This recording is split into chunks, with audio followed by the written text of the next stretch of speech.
नमस्कार मंडळी, मी अनिता स्वागत करते तुमचं एका नवीन व्हिडिओमध्ये। महाशिवरात्रीच्या दिवशीचा व्हिडिओ आहे हा। इथं मी सायंकाळी दिवा लावला देवाला, त्यानंतर चहा बनवला, तर हे दोघं चहा पित होते आणि ते व्हिडिओला सुरुवात केली की आमच्या दादूला असं वाटतं मी कधी कॅमेऱ्यासमोर येईल आणि तर त्यानंतर बाहेर जायचं म्हणून दरवाजापाशीच उभा असतो, चला लवकर चला लवकर।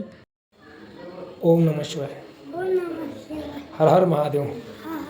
आणि तिथे गेल्यानंतर ही गर्दी बघा, एक तर रविवार होता आणि महाशिवरात्र, भरपूर अशी गर्दी होती।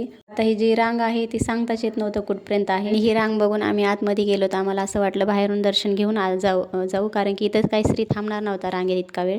आतमध्ये गेल्यानंतर सुद्धा बाहेरून दर्शन झालं नाही, पण मोठा असा टीव्ही लावलेला होता, त्यातच आम्ही देवाचं दर्शन घेतलं आणि त्यानंतर प्रसाद घेतला।